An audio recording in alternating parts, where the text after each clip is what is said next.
الحمد للہ وکفا وسلام علی عبادہ الذین اصطفی خصوصا علی محمد المصطفی وآلہ الطیبین الطاہرین الشرفاء اما بعد فقد قال اللہ جل شانہ فی محکم کتابہ بسم اللہ الرحمن الرحیم یا ایہا الذین آمنوا کتب علیکم الصیام کما کتب علی الذین من قبلکم لعلکم تتقون صدق اللہ العلی العظیم۔ میرے تمام مسلمان اور مومنین ناظرین و سامعین، آج ہماری گفتگو ماہ رمضان کے دوسرے روزے پہ ہے کہ ماہ رمضان کا دوسرا روزہ رکھنے کا اجر کیا ہے، ماہ رمضان کے دوسرے روزے کا ثواب اللہ اور اللہ کے رسول اور ائمہ اہل بیت کے نزدیک کیا ہے۔ فضائل رمضان کے حوالے سے آج ہماری یہ دوسری گفتگو ہے، اور اس گفتگو کو شروع کرنے کے لیے ہم نے سورۃ بقرہ سے ایک آیت کو تلاوت کیا ہے، جس آیہ مبارکہ میں، جس آیہ مقدسہ میں اللہ نے عظمت رمضان کو بیان کیا ہے، روزوں کی عظمت و فضیلت کو اللہ نے بیان فرمایا ہے۔ ارشاد پروردگار ہوتا ہے، یا ایھا الذین آمنوا، اے ایمان والو، کتب علیکم الصیام، فرض کیے گئے ہیں تم پر روزے، کما کتب علی الذین من قبلکم، جس طرح فرض کیے گئے تھے ان لوگوں پر جو تم سے پہلے تھے، لعلکم تتقون، تاکہ تم بچ جاؤ، تاکہ تم متقی بن جاؤ، تاکہ تم جہنم کی آگ سے بچ جاؤ۔ اس آیہ مبارکہ میں اللہ تبارک و تعالی نے ماہ صیام کی عظمت کو بیان فرمایا ہے۔ پچھلی گفتگو میں ہم نے پیغمبر اسلام صلی اللہ علیہ وآلہ وسلم کے خطبے کے چند اقتباسات آپ کی خدمت میں پیش کیے، اور آج امام الانبیاء علیہ الصلوۃ والسلام کے خطبے کے چند اقتباسات بھی آپ کی خدمت میں پیش کرتا ہوں، آپ ان کو ملاحظہ فرمائیں، اور اس کے بعد میں بیان کروں گا کہ ماہ رمضان کے دوسرے روزے کی عظمت و فضیلت کیا ہے۔ میرے آقا پیغمبر اسلام صلی اللہ علیہ وآلہ وسلم نے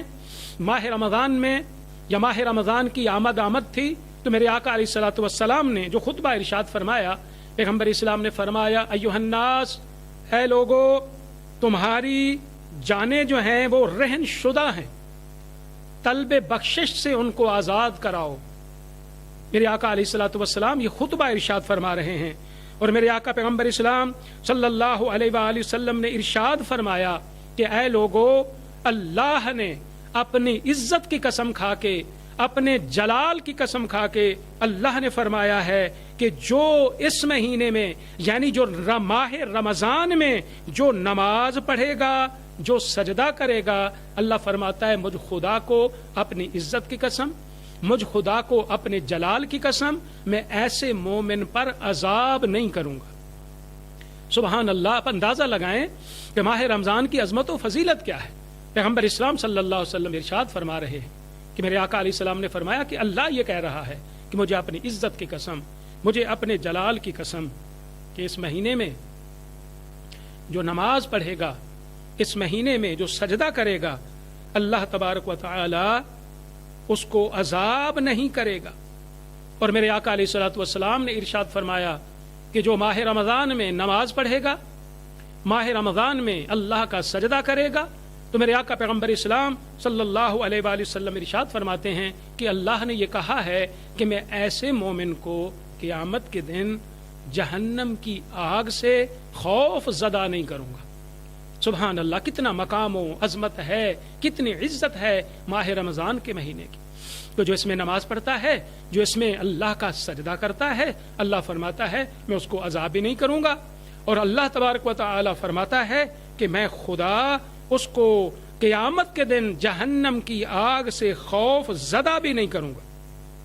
اور پھر میرے آقا علیہ الصلوۃ والسلام نے ارشاد فرمایا، پیغمبر اعظم ارشاد فرماتے ہیں کہ رسول خدا علیہ الصلوۃ والسلام نے جو خطبہ ارشاد فرمایا، پیغمبر اسلام نے فرمایا، ایھا الناس، اے لوگو، جو مومن ماہ رمضان میں کسی مومن کا روزہ افطار کرائے گا، پیغمبر اسلام فرماتے ہیں کہ اللہ فرماتا ہے کہ میں اس کو ایک غلام آزاد کرنے کا ثواب عطا فرماؤں گا۔ سبحان اللہ، یہ مقام ہے اس مومن کا کہ جو مومن کسی مومن کا روزہ افطار کراتا ہے، جو مسلمان دوسرے مسلمان بھائی کا روزہ افطار کراتا ہے، تو پیغمبر اسلام صلی اللہ علیہ وآلہ وسلم نے ارشاد فرمایا کہ اللہ اس کو غلام آزاد کرنے کا ثواب عطا فرمائے گا۔ پھر میرے آقا علیہ الصلوۃ والسلام نے ارشاد فرمایا کہ جو کسی مومن کا روزہ افطار کرائے گا، اللہ فرماتا ہے میں اس مومن کے پچھلے سارے گناہوں کو معاف فرما دوں گا۔ اجر دیکھو کتنا بڑا اجر، کتنا بڑا ثواب ہے کہ جو کسی مومن کا روزہ جو ہے وہ افطار کراتا ہے۔ اور کسی نے عرض کیا کہ یا رسول اللہ صلی اللہ علیہ وآلہ وسلم، آپ نے اتنی عظمت بیان کی ہے کہ جو کسی مومن کا روزہ افطار کراتا ہے اس کو غلام آزاد کرنے کا اجر ملے گا، اللہ اس کے سارے گناہوں کو معاف فرمائے گا۔ تو کسی نے عرض کیا یا رسول اللہ صلی اللہ علیہ وآلہ وسلم، ہم میں تو اتنی طاقت نہیں ہے کہ ہم کسی کا روزہ افطار کرا سکیں۔ تو میرے آقا علیہ الصلوۃ والسلام نے ارشاد فرمایا کہ اے لوگو کہ مومنین کا روزہ افطار کرا کے آتش جہنم سے بچنے کی کوشش کرو، اگرچہ وہ نصف دانہ کھجور سے ہی کیوں نہ ہو۔ مومنین، یہ ضروری نہیں ہے کہ افطاری کے لیے بہت بڑا اہتمام کیا جائے، بڑے اہتمام کے ساتھ مومنوں کو روزہ افطار کرایا جائے۔ اگر یہ پاسبلٹی نہیں ہے، اگر انسان افورڈ نہیں کرتا، تو پیغمبر اسلام فرماتے ہیں اگر تم خلوص نیت کے ساتھ رزق حلال سے کھجور کے آدھے دانے سے بھی کسی مومن کا روزہ افطار کرا دیتے ہو، تو میرے کالی کملی والے نبی نے ارشاد فرمایا اللہ اس کو بھی وہی اجر عطا فرمائے گا کہ جو بڑے اہتمام کے ساتھ روزہ افطار کراتا ہے، اللہ وہی اس کو اجر جو ہے وہ عطا فرمائے گا۔ اور پھر میرے آقا علیہ الصلوۃ والسلام نے ارشاد فرمایا اے لوگو مومنین کا روزہ افطار کراؤ، اگرچہ ایک گھونٹ پانی سے ہی کیوں نہ ہو، تو اللہ تبارک و تعالی آپ کو وہی ثواب عطا فرمائے گا کہ جو بڑے اہتمام کے ساتھ جو بندہ روزہ افطار کراتا ہے جتنا اس کا اجر ہے۔ اور پیغمبر اسلام صلی اللہ علیہ وآلہ وسلم نے فرمایا اگر کوئی شخص جو ہے زیادہ پر قدرت نہیں رکھتا تو جتنی کہ وہ قدرت رکھتا ہے خلوص نیت کے ساتھ مومنین کے روزے کو افطار کرانا چاہیے۔ اور پھر میرے آقا علیہ الصلوۃ والسلام نے اپنے خطبے کو کنٹینیو رکھتے ہوئے میرے آقا علیہ الصلوۃ والسلام نے ارشاد فرمایا ایھا الناس، اے لوگو یہ ماہ رمضان کا مہینہ وہ ہے، میرے آقا علیہ الصلوۃ والسلام نے فرمایا کہ اس میں اپنے اخلاق کو پاکیزہ کرو، اپنے اخلاق کو اچھا کرو۔ میرے آقا علیہ الصلوۃ والسلام نے ارشاد فرمایا کہ جو اپنے اخلاق کو پاکیزہ رکھے گا، جو اپنے اخلاق کو اچھا کرے گا، میرے مولا علیہ الصلوۃ والسلام نے فرمایا کہ وہ پل صراط سے بآسانی گزر جائے گا۔ اور پیغمبر اسلام صلی اللہ علیہ وآلہ وسلم نے فرمایا اے لوگو جو ماہ رمضان کے مہینے میں اپنے غلاموں سے جو ان کے ملازم ہیں اور اپنی کنیزوں سے تھوڑا کام لے گا، اللہ قیامت کے دن ان پر جو سختی ہے اس کو کم کر دے گا۔ تو یہ ماہ رمضان کی عظمت و فضیلت ہے کہ اپنے ملازمین سے جو کم کام لے گا، تھوڑا کام لے گا، تو اللہ فرماتا ہے اس کے بدلے میں قیامت کے دن ان سے حساب و کتاب ہلکا لوں گا۔ اور میرے آقا علیہ الصلوۃ والسلام نے ارشاد فرمایا کہ جو بندہ ماہ رمضان میں لوگوں سے اپنی سختی کو کم کرے گا، اللہ فرماتا ہے کہ میں قیامت کے دن اس سے اپنا غضب اٹھا لوں گا۔ اور میرے آقا پیغمبر اسلام صلی اللہ علیہ وآلہ وسلم نے ارشاد فرمایا کہ جو اس مہینے میں یتیم کی عزت کرے گا، خدا قیامت کے دن اس کی عزت کرے گا۔ اور میرے آقا علیہ الصلوۃ والسلام نے فضائل رمضان کو بیان کرتے ہوئے میرے آقا علیہ الصلوۃ والسلام نے ارشاد فرمایا جو ماہ رمضان کے مہینے میں صلہ رحمی کرے گا، اپنے قریبیوں پر، رشتہ داروں پر احسان کرے گا، تو اللہ فرماتا ہے کہ میں قیامت کے دن اس مومن کو اپنی رحمت سے فیضیاب کروں گا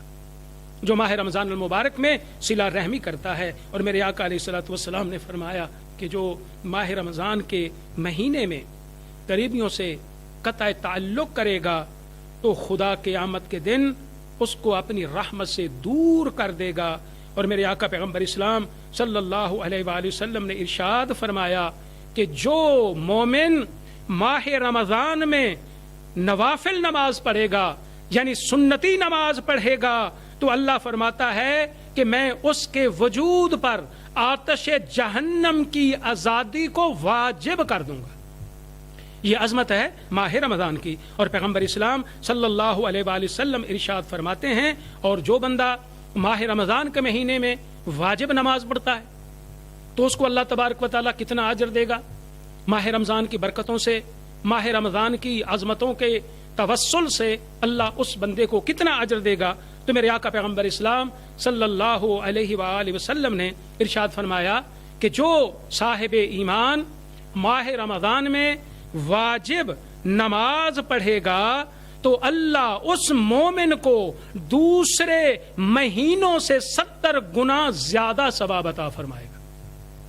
یعنی آپ اندازہ لگائیں مومنین کہ جو ماہ رمضان میں ایک واجب نماز پڑھتا ہے، گویا اس کا اتنا اجر ہے جتنا دوسرے مہینوں میں 70 فرائض کو ادا کرنے کا اجر ہے۔ یہ برکت، یہ رحمت فقط ماہ رمضان کو حاصل ہے، جو پیغمبر اسلام صلی اللہ علیہ وآلہ وسلم نے بیان فرمائی۔ اور میرے آقا علیہ الصلوۃ والسلام نے ارشاد فرمایا کہ جو صاحب ایمان ماہ رمضان میں درود پڑھے گا، اور انشاءاللہ ہم کافی سارے درس درود پاک کی فضیلت و عظمت پر بھی دیں گے، تو ضمناً یہ بات آ گئی، پہلے نماز کی بات کی کہ جو اس میں فریضے کو ادا کرتا ہے تو اس کا 70 فرائض کے برابر اللہ اجر عطا فرمائے گا۔ یہ عظمت و فضیلت ہے ماہ رمضان کی۔ پھر میرے آقا علیہ الصلوۃ والسلام نے ارشاد فرمایا، ایک مومن ہے جس نے روزہ بھی رکھا ہوا ہے اور وہ درود پڑھتا ہے، صلوات پڑھتا ہے، اللہم صلی علی محمد وآل محمد، تو پیغمبر اسلام فرماتے قیامت کے دن اس کا نامہ اعمال جو ہوگا وہ وزنی ہو جائے گا۔ اور میرے آقا علیہ الصلوۃ والسلام نے ارشاد فرمایا کہ ایھا الناس، اے لوگو، کہ جو مومن ماہ رمضان میں قرآن پڑھے گا تو قرآن ماہ رمضان میں پڑھنے کا اجر یہ ہے کہ دوسرے مہینوں کے ختم قرآن کے برابر اللہ اس کو ثواب عطا فرمائے گا۔